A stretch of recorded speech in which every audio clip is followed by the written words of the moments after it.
Hi, and welcome to another edition of NCBA's Coffee Break.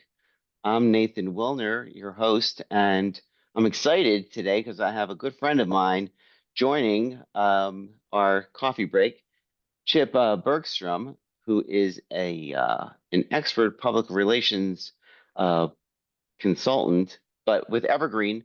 I'm going to let Chip introduce himself and give his impressive background. So, Chip, why don't you tell our listeners who you are and where you come from?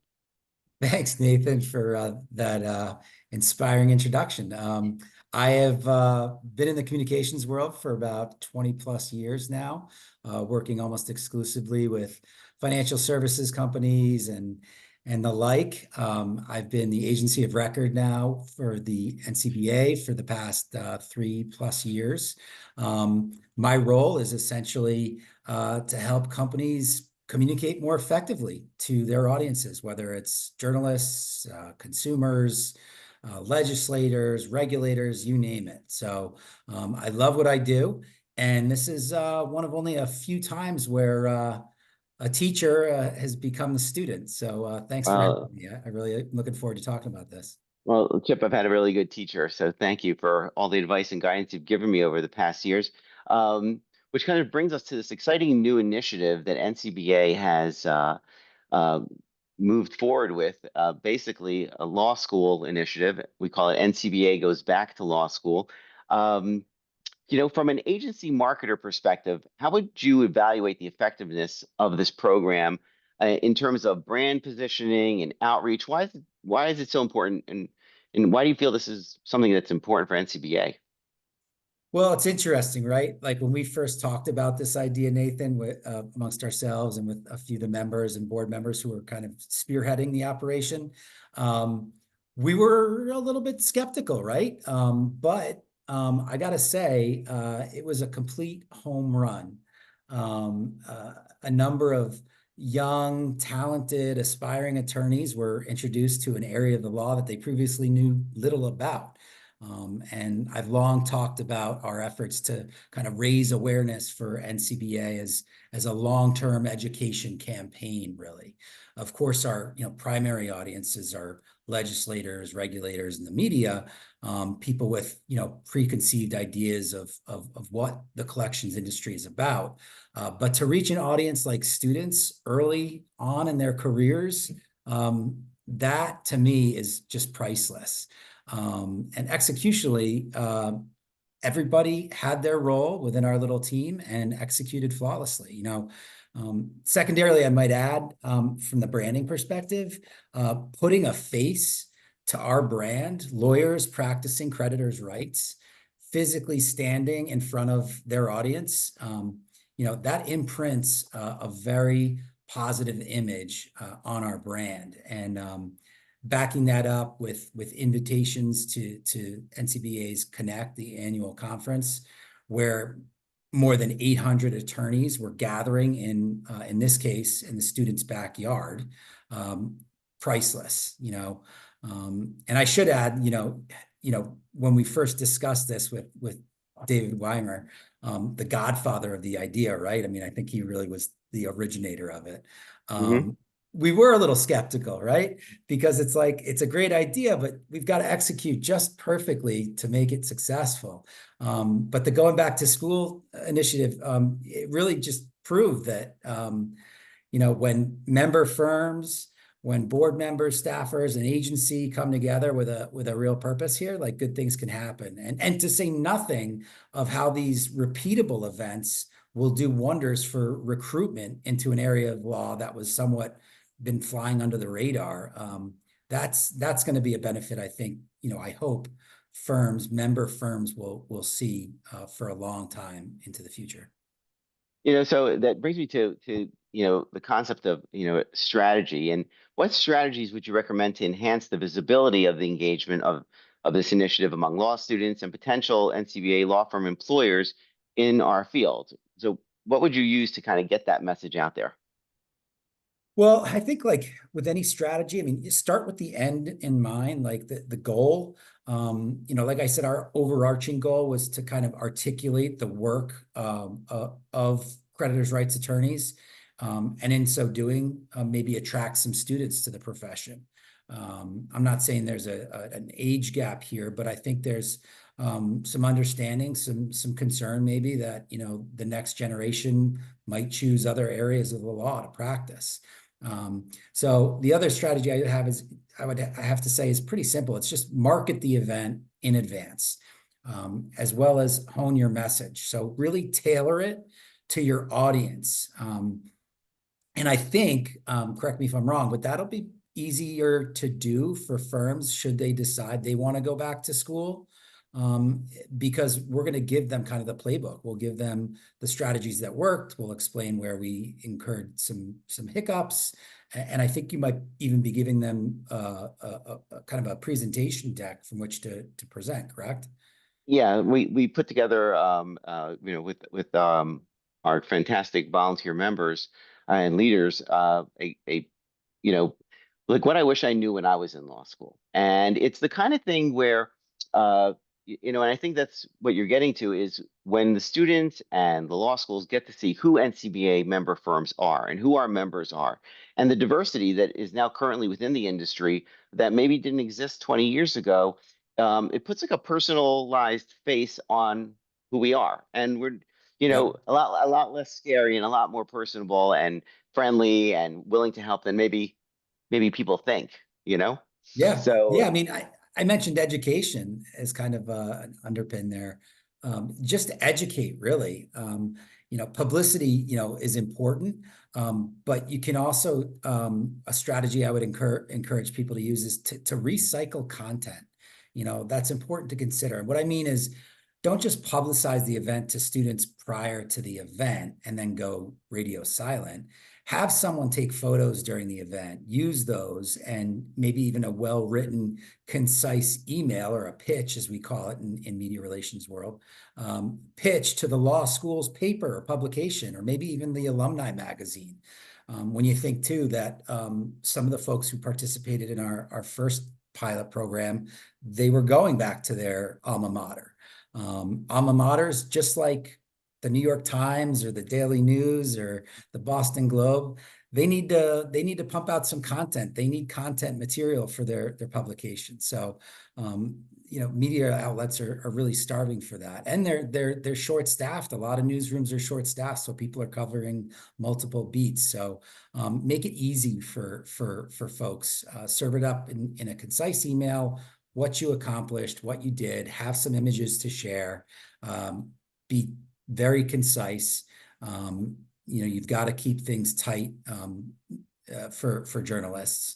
And if if there's another law school in your area and you've already presented to one, play one off the other. That's another strategy. oh I think we're about to try, right? I mean, name drop. yeah, absolutely. And something that I found that I was really, a little bit surprised with, but really found encouraging is that the career placement and the career development offices of the law schools were very, very receptive and helpful, and they wanted us there, which sometimes you don't know what opportunities are available until you try. And so, uh, you know, the creditors' rights legal profession, the litigation portion of that work can get a relatively young lawyer into a courtroom quickly. And that was something that we saw among the students was something that really resonated. That like you could see that twinkle in their eyes that that's what they wanted to do is get into a courtroom. And again, many times when we work for a big law firm, it takes a long time till that happens. So here's a question for you. How can our members, NCBA members, leverage, let's say, and I think you kind of touched on it a little bit, digital and social media platforms to create like a more compelling narrative around the program? NCBA goes back to law school. What are we trying to accomplish? And like, how does it benefit not only the law students, but the law firm members as well? So I would say it all starts with engagement, really. And that's the name of the game and what social media platforms are set up to do, right? So the first step is pretty simple. It's just members should not only like, but share the posts that NCBA creates that we're in the process of creating. And that in itself is as simple as a click of the button. I mean, anybody can share what they want, but sharing with a bit of commentary is also a more personalized way to increase engagement and amplify the message. So, I mean, you see it every day on LinkedIn, and I see it with clients all the time. It's not until the message gets shared beyond your circle of contacts that it just kind of takes off. And you can look at the engagement too. Like you can go back into LinkedIn and see, what the engagement rate is. But can I make a global comment about just Of comms? course. Of So course. with just about every client, we try to execute across as many communications channels as possible. And I would encourage that here as well. So it might be a media relations track where you're reaching out to a couple of journalists to let them know you're speaking or you've spoken, or an alumni publication, for example. At the same time, you want to execute across social media on LinkedIn. And the reason we try to execute across multiple channels is it just increases the odds that your message is going to garner some engagement. And leveraging social media is a safe, easy, cost-effective way to do that. So, and if you're not sure what to post, sometimes I'll say, read something, say something, right? I like Repost. that. Yeah, you repost an article related to creditors' rights or related to some adjacent topic or field, and state your position, or just make sure it's, make sure it's compelling and it's relevant. Because it's one thing to put out content and pump out press releases about new hires week after week or month after month.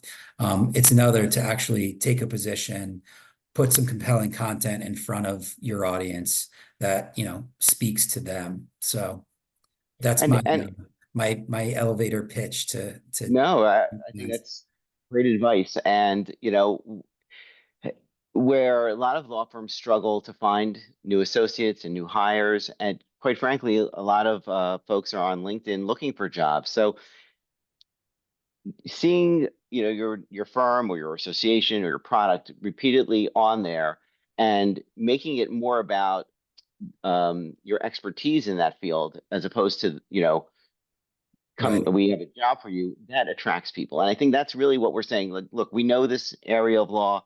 This is, um, complicated. It really does take a sincere, experienced attorney to understand all the details. And that draws people to you. In other words, you attract what you are. So if you're an expert, or if you're interested in a certain area, you're going to get people that are also interested if you put yourself out there. Yeah, we had the right audience. The students were at the right time. They're at a point in their law school education where they're starting to look at their career options with the right message. I mean, the content was compelling, like you mentioned earlier, like the things you wish you knew when you were sitting in their shoes. Yeah. Um, and the cherry on top was it was flawlessly executed. Those of us planning this pilot, including Tulane and Loyola, I thought, maybe you might feel differently, but I felt we worked pretty efficiently to get the word out to the students. And I'd be remiss if I didn't mention the presentation itself. Joy Jackson, over the CEO at Faber and Brand, she sealed the deal apparently with a perfect delivery, and a number of students. She was great. I mean, having a number of students reached out to her directly already, correct? I mean, Correct. I've heard, I've seen emails and to Serena as well. I mean, Serena Serena, Gaylor as well. Yeah. So, and again, I think showing that, we have sort of a diverse kind of, industry will bring in more diversity. And that's what I'm excited about. 30 years ago, when I first got into this field, it was pretty, you know, there wasn't a lot of diversity, let's put it that way. So right. things have changed, and I'm glad that they didn't just change in society, but they've changed within our industry as well. So that's really exciting. Um, I've taken up enough of your time, and hopefully, Chip, you'll come back and for another episode of NCBA's Coffee Break. We're going to have another episode coming up shortly with some of the folks that actually participated in the program. So I'm excited uh, for that as well. And you're gonna hopefully listen in and be there for that interview as well. Absolutely. So Yeah. it's good stuff. And I just want to say, to our listeners that this is what happens when you have creative, engaged members, you have professionals that can guide you, and you work together as a team. The results really are quite impressive. Like you said, Chip, we didn't know how this was going to turn out, but so far, it looks like it really has legs. So, Chip, final word. Final word. Uh, Content is king. 3 words. All right, all If right, you have we'll something to take it. say it. Yep. And I like that one. What was that? Read something, say something. Right. That was good too. I really like that. Anyway, thank you so much. And to our listeners, thank you so much. And tune in for the next episode. And have a great day, everyone. Thanks, Nathan.